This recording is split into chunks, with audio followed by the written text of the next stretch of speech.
시민 전쟁 중에 전세가 분리해서 후퇴를 하던 한 지휘관이 그만 자신의 지휘도를 놓고 왔습니다. 장교는 지휘도를 놓고 왔다는 것에 매우 수치스러운 일이기도 했지만 그 지휘도를 가지기 위해서 목숨 걸고 다시 적진으로 들어갈 수는 없는 일이었습니다. 어쩔 줄 몰라 당황하고 있는데 링이라는 소년 병사가 그 지휘도를 찾아오기 위해 목숨을 걸고 적진에 들어가 지휘도를 찾아왔습니다. 하지만 거의 다 돌아올 무렵에 그만 적이 쏜 총에 맞아서 쓰러지고 말았습니다. 그런데 죽어가던 이 소년이 이 지휘관에게 지휘도를 바치면서 이렇게 말했다고 합니다. 대령님, 나는 죽음을 두려워하지 않습니다. 그것은 부활하신 주님께서 늘 나와 함께 계시기 때문입니다. 무신론자였던 이 지휘관은 이 놀라운 소년의 고백 앞에서 무릎을 꿇고 하나님께 절규합니다. 하나님, 나는 어떻게 해야만 좋겠습니까? 부활을 믿는 한 소년의 죽음 앞에서 살아계신 하나님을 만난 이 지휘관은 부활하신 주님을 만나게 되었고 자신의 남은 인생을 주님을 위해서 사는 그런 놀라운 역사가 일어났습니다. 바로 이 사람이 골든 코넬 신학대학원을 세운 러셀 코넬 대령입니다. 부활을 살아갔던 한 소년의 소년의 죽음이 한 무신론자였던 코넬 대령으로 하여금 주님을 만나게 한 것입니다. 여러분, 우리가 부활절을 기념하는 것보다 더 중요한 것이 있습니다. 그것은 부활을 살아가는 것입니다. 김기성 목사님은 죽음을 넘어 부활을 살라라는 책에서 이렇게 말합니다. 부활신앙은 육체적인 생명이 끝난 후에 다시 살아난다는 사실만을 의미하는 것이 아니다. 부활신앙은 미래에 지속될 그런 삶이 아니라 지금 여기에서 살아야 하는 우리의 삶과 더 깊은 연관이 있다. 즉, 우리가 나중에 우리 육체까지도 부활하게 되겠지만 우리가 부활의 주님을 만나면 오늘 살아가는 지금의 현실 속에서 우리의 삶이 완전히 다른 인생을 살아갈 수가 있다는 것입니다. 그렇습니다. 이 부활 사건, 이 주님이 부활하셨다는 이 사건은 미래에 우리에게 영향을 주는 사건이 아니라 오늘 우리에게 부활 신앙을 믿고 살아가는 놀라운 하나님의 능력이 되는 것입니다. 어떤 고난이 와도 쓰러지지 않고요, 심지어 죽음이 와도 죽음을 두려워하지 않는 그런 놀라운 인생을 살아갈 수 있는 것입니다. 그런 인생을 살아가게 되시기를 주님의 이름으로 축원합니다. 오늘은 아시는 것처럼 부활절입니다. 우리는 부활절 기념 예배를 드리고 있고 아마 많은 교회에서는 굉장히 많은 악기로 부활절 칸타타를 하는 교회도 있을 것입니다. 계란을 나누면서 주님의 부활을 기념하죠. 하지만 부활절을 기념하는 것보다 더 중요한 것은 부활을 살아가는 것입니다. 부활의 주님과 동행하는 것입니다. 오늘 본문에 소개된 제자들이 그랬습니다. 부활의 주님을 만나기 전에 그들은 세속적인 욕망, 주님을 따라가고는 있었지만 여전히 세속적인 욕망의 지배를 받으며 살아갔습니다. 그러나 부활의 주님을 만난 후 이들의 인생은 완전히 달라졌습니다. 고난을 두려워하지 않았을 뿐만 아니라 하나님의 나라를 위하여 목숨 잃는 것을 두려워하지 않고 복음을 전하는 그런 놀라운 인생을 살아가게 된 것입니다. 사랑하는 여러분, 저는 저와 여러분이 오늘 부활절 기념 예배를 드리는 그런 인생이 아니라 부활을 살아가는 그런 놀라운 특권을 누리게 되시기를 주님의 이름으로 축원합니다. 그렇다면 부활을 산다는 것은 무엇을 의미하는 것일까요? 부활을 산다는 것은 첫 번째로 부활의 확실한 증거를 가지고 있다는 것입니다. 우리가 부활을 살아가기 위해서 가장 중요한 것은 부활의 확실한 증거가 내 안에 있다는 것입니다. 일본의 기독교 지도자인 우찌무라 간조에게 어떤 학생이 와서 물었습니다. 선생님, 이 믿기 어려운 기적을 믿으라고 하십니까? 내가 성경을 공부하고 싶은데 이 기적 이야기를 빼고 공부하면 좀 안 될까요? 그러자 우찌무라 간조가 대답했습니다. 학생, 성경에서 인간의 이성으로 수락하기 어려운 그런 기적들은 다 제거하고 성경을 공부하면 성경에는 꼭 두 가지만 남는다네. 그게 뭐죠? 바로 앞표지와 뒷표지만 남는다네. 성경은 부활을 비롯한 수많은 기적의 이야기가 기록되어 있습니다. 그 기적 이야기는 인간의 이성으로는 납득하기 어려운 내용들이죠. 그러나 바꾸어 말하면 인간의 이성으로 납득할 수 있는 이야기만 있다면 그것은 인간이 기록한 책이지 하나님이 기록한 책일 리가 없는 것입니다. 오히려 우리의 이성으로 다 헤아릴 수 없는 하나님이 기록하신 책이기 때문에 우리가 믿을 수 없는 우리 인간의 이성으로는 납득하기 어려운 이야기가 있을 수밖에 없는 것이 아니 그런 이야기가 더 많이 있습니다. 그럼에도 불구하고 우리가 성경을 믿을 수밖에 없는 것, 부활을 믿을 수밖에 없는 것은 거기에 확실한 증거가 있기 때문입니다. 오늘 본문 제자들이 이 부활을 믿게 된 것도 이성적으로 납득이 되었기 때문이 아니라 수많은 증거들이 있었기 때문입니다. 오늘 본문 1장 3절을 한번 같이 읽어보시겠습니다. 자, 여러분 한번 읽어주시겠어요? 시작.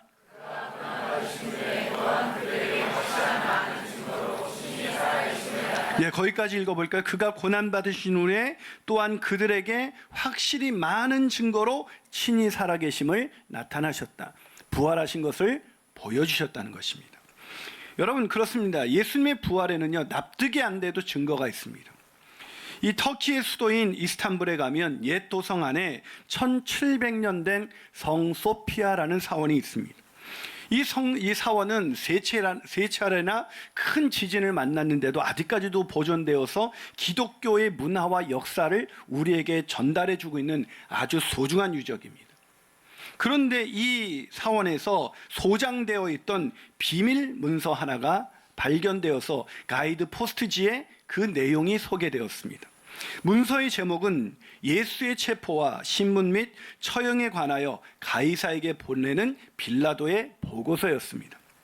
로마 황제 티베리우스에게 보낸 빌라도 총독의 보고서는 이렇게 시작합니다. 각하께 문안드립니다. 제가 다스리는 지역에서 최근 수년 동안에 일어난 사건은 나라의 운명까지도 변하게 할지도 모르는 일이기에 각하께 소상히 알려드리고자 합니다. 원하지는 않았지만 폭등이 걱정되어 희생양으로 예수라는 청년을 십자가에 처형했습니다. 그리고 다 끝난 줄 알았는데 더 큰 혼란에 빠지게 되었습니다.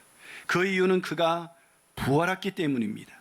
무덤은 텅 비었고 그의 제자들은 예수의 부활을 전파하고 있습니다. 예수의 생애는 마치 진흙이 토기장이 손에 있듯 모든 것이 그의 손에 있음을 증명해주고 있습니다.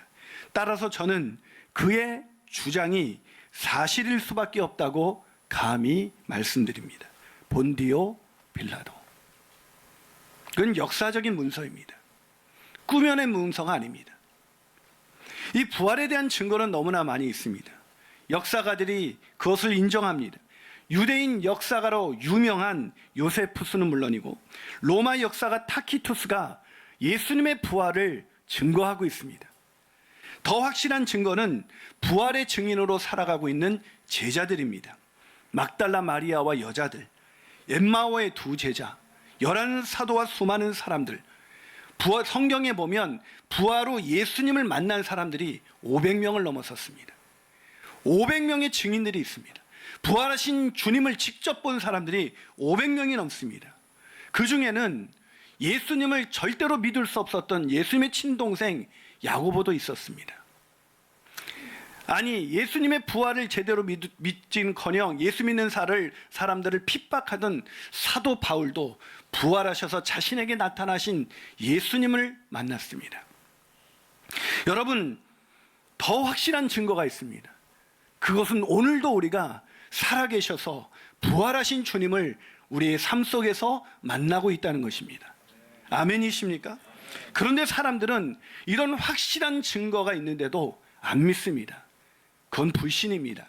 불신은 사실이 아닌 것을 믿지 않는 것이 아니라 사실을 믿지 않는 것이 불신입니다. 예수님이 부활하신 것은 너무나 많은 확실한 증거들이 있기 때문에 그것은 믿을 수밖에 없는 것입니다. 그걸 믿지 않는 것이 바로 불신이죠. 그런데 믿지 않는 사람들은 이 예수님의 부활을 자신의 이성으로 담을 수 없으니까 이런 명명백백한 사실들이 있음에도 불구하고 황당하게 자신의 이성으로 납득할 수 있게 설명하려고 합니다. 이 첫 번째 대표적인 것이 기절설입니다. 예수님께서 십자가에서 죽으신 게 아니라 기절했다는 거죠. 그 사람 한 번만 십자가에 달고 싶습니다. 기절할지 죽을지. 두 번째는 환영설입니다. 환영설은 환각을 봤다는 것입니다. 환영을 봤다는 것입니다. 여러분 환영을 보고 제자들이 주님의 부활을 전했다면 그거를 잠잠케 하는 건 너무나 간단합니다.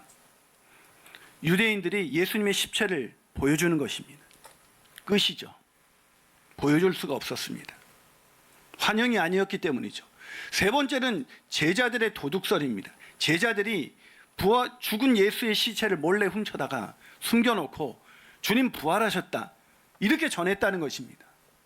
이게 말이 됩니까? 십자가 앞에서 두려워서 죽을까 두려워서 도망친 사람들이 이 죽은 예수를 훔쳐놓고 목숨 걸고 주님 부활하셨습니다에 자신의 인생을 걸겠냐는 말입니다. 무슨 말입니까? 인간의 이성으로 설명할 수 없는 이 부활을 인간의 이성으로 설명하자고 보니 더 말도 안 되는 비이성적인 설명을 할 수밖에 없다는 것입니다. 부활은 납득되어지는 것이 아니라 분명한 증거가 있는 역사적인 사실입니다. 아멘이십니까? 이것이 역사적인 사실이라면 우리는 부활을 믿고 살아야 하는 것입니다. 부활을 믿고 살아가시는 저와 여러분이 되시기를 주님의 이름으로 축원합니다. 한 발 더 나가서 부활을 산다는 것은 무엇을 의미하는 것일까요? 두 번째로 부활의 주님을 날마다 경험한다는 것입니다. 여러분, 아무리 객관적인 증거가 많아도 내가 경험하지 못하면 확신할 수가 없는 것입니다. 아무리 이 사람들이 여기서 여기저기서 그런 일이 일어나도 내 눈으로 보기 전엔 믿을 수 없다는 사람이 얼마나 많이 있습니까? 실제 제자들도 주님이 부활하셨지만 그것은 인간의 이성으로는 단 한 번도 생각해 본 그런 사건이 아니었기 때문에 보고도 믿지 못했습니다.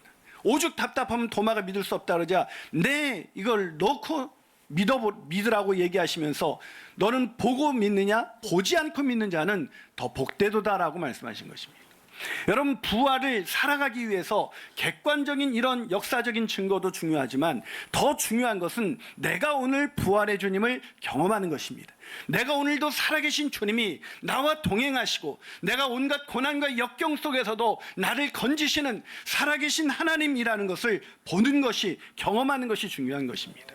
그걸 경험한 사람은 부활의 주님을 의심할 수가 없습니다. 그분이 오늘 나랑 동행하시기 때문이죠.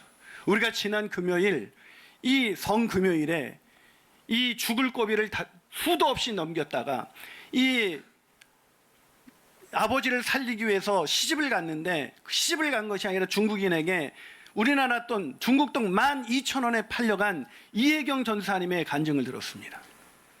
참 기막힌 이야기죠.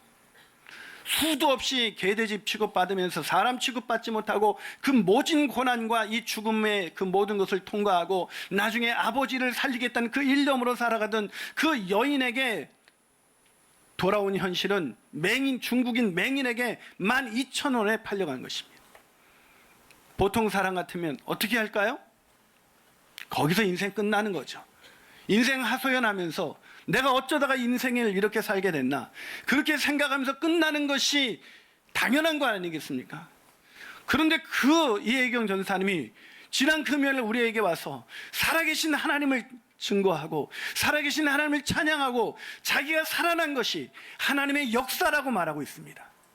부활을 살아가고 있는 것입니다. 부활의 주님을 만났기 때문인 것입니다. 부활을 살아갈 수 있는 사람은 부활절을 기념하는 사람이 아닙니다. 부활절을 기념하면서 기념 예배를 드리는 사람이 부활을 살아갈 수 있는 것이 아니라 부활의 주님을 만난 사람이 부활을 살아갈 수가 있는 것입니다. 그러나 오늘날 안타깝게도 한국 교회를 비롯해 수많은 성도들이 이 부활을 살아가지 못하고 있습니다. 부활의 주님을 만나지 못한 것이죠. 유진 피터슨이 쓴 책 중에 부활을 살라라는 책이 있습니다. 제가 오늘 설교 제목을 거기서 뽑아왔는데요. 이 책에 한 여성의 이야기가 나오는데 이 여성은 극보수적인 율법주의적인 그런 가정이죠. 율법주의적인 신앙을 가진 그런 가정에서 극심한 가난한 집안에서 학대를 받으면서 자라났습니다. 견딜 수 없어 결국 가출을 했고 18살에 임신을 했습니다. 근데 이 가출했을 때 그때처럼 기뻤을 때가 없었다고 말합니다. 왜냐하면 율법주의 안에서 신음하고 있었던 이 사람이 율법주의에서 벗어난 기쁨이겠죠. 근데 이 자매가 이 부모의 강요에 의해서 교회를 다녔었기 때문에 전혀 교회를 나가고 있지 않았는데 생명을 잉태한 순간, 이 자기가 자기 뱃속에 아기가 들어서는 순간, 이거는 하나님이 역사라고, 하나님이 하신 일이라고밖에 생각이 안 되더랍니다. 어떻게 인간이 생명을 만들어낼 수가 있겠습니까?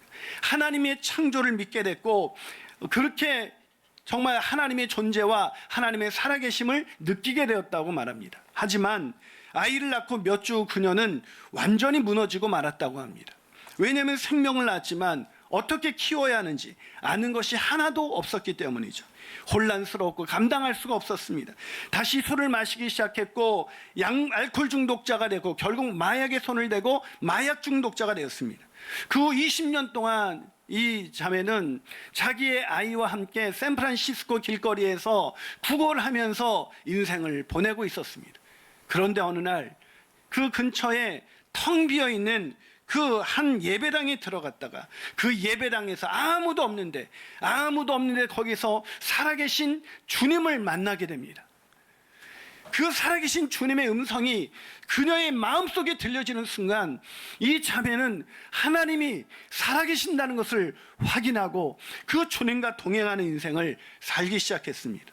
하지만 이 여인을 여전히 힘들게 하는 것이 있었습니다. 그것은 바로 다름 아닌 교회였습니다. 교회가 환영을 안 했던 것이 아니었습니다. 이 여인의 예적 모습을 비난한 것도 아니었습니다. 이 여인이 교회에서 힘들었던 것은 교회가 생명을 얻는 것은 알아도 그 생명이 어떻게 성장하는지, 어떻게 부활을 살아갈 수 있는지에 대한 아무런 지침과 아무런 살아있는 이야기를 해주지 못했다는 것입니다. 오늘날 부활을 기념하지만 부활을 살아가지 못하는 성도들로 가득한 교회는 생명을 잉태한 사람에게 방해복거리가 된다는 걸 아시나요? 그렇다면 오늘날 한국 교회는 어떨까요? 우리 교회는 어떨까요? 아니 나는 어떨까요?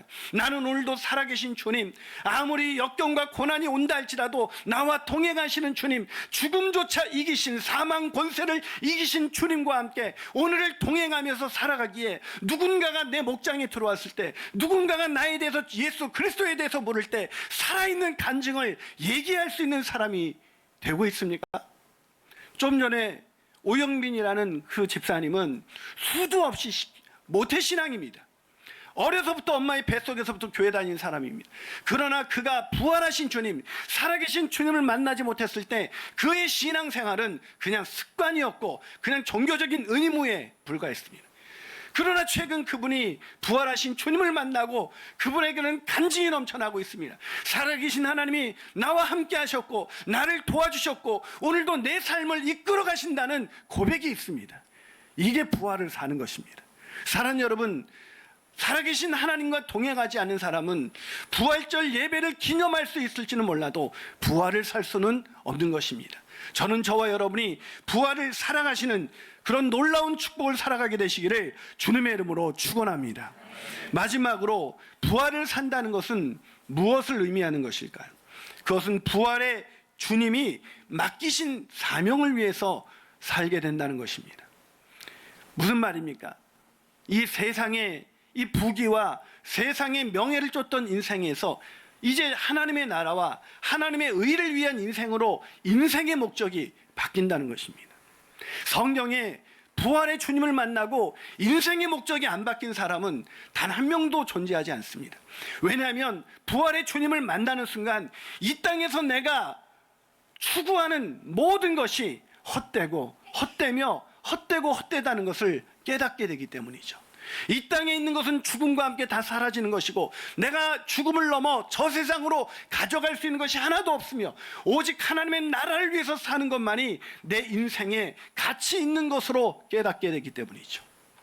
오늘 본문에 있는 제자들이 그랬습니다. 오늘 본문 제자들에서 부활하신 하나님을 만난 이 제자들은 어떤 이야기를 들었습니까? 사도행전 1장 3절을 같이 읽겠습니다. 사도행전 1장 3절 한번 같이 읽어보시겠습니다. 시작. 주님 살아계심을 나타내사 40일 동안 그들에게 보이시며 하나님 나라의 일을 말씀하시니라. 여러분, 예수님께서 부활하셔서 그들에게 들려준 얘기가 뭐예요? 하나님 나라의 일입니다. 하나님 나라에 대해서 말씀해 주셨습니다. 그 하나님의 나라에 대해서 부활하신 주님이 들려준 그 이야기는 이들의 인생을 완전히 바꿔놓습니다. 그러나 이 하나님 나라 이야기는 부활하셔서 처음 얘기해 주신 얘기가 아니었습니다. 그 전에도 예수님이 이 땅에 처음 오셨을 때 처음 꺼낸 이야기가 하나님의 나라의 이야기였습니다. 마가복음 과연 그런지 마가복음 1장 15절을 읽습니다. 시작. 이르시되 때가 찼고 하나님의 나라가 가까이 왔으니 회개하고 복음을 믿으라. 하나님의 나라가 가까이 왔다. 그러니 회개하고 복음을 믿어라. 회개가 뭡니까? 내가 가던 길에서 돌이켜서 이제 하나님을 위하여 사는 것입니다. 하나님의 나라를 위해서 사는 것입니다. 그게 회개입니다. 늘 울면서 막 설교에 감동을 받았지만 내 삶에서 돌이킴이 없다면, 고쳐서 인생의 방향이 하나님의 나라를 위한 방향으로 바뀌지 않았다면 그 사람은 부활의 주님을 만난 것이 아닌 것입니다. 부활의 주님을 만나면 인생의 사명이 바뀝니다. 인생의 목적이 바뀝니다. 아멘이십니까? 여러분, 제자들이 우리 사도행전을 보면 계속해서 그들의 인생은 이 하나님의 나라의 증인으로 사는 것, 하나님 나라를 전파하며 사는 것, 그것이 이 제자들의 인생이었다는 것을 알 수가 있습니다. 여러분, 제자들이 죽기 전에도, 이 부활의 주님을 만나기 전에도 이 하나님의 나라에 대해서 들었고, 또 예수님께서 죽으신 다음에 사흘 만에 부활한다는 이야기를 들었지만 그 들은 이야기는 그들을 십자가의 두려움에서 당당하게 맞서지 못하게 하고 도망치게 만들었습니다. 그러나 주님께서 약속하신 대로 사흘 만에 부활하셔서 그들을 만나 주셨을 때 그들은 비로소 부활을 살기 시작했습니다. 부활을 살기 시작했다는 것은 이제는 내 명예와 세상 욕심을 위해서 사는 것이 아니라 하나님의 나라와 하나님의 의를 위해서 살게 되었던 것입니다. 사랑하는 여러분, 오늘 베드로와 수많은 제자들이 부활의 주님을 만나고 그 인생의 목적이 바뀐 것처럼, 그럼 저와 여러분은 그렇게 인생의 목적이 바뀌었습니까?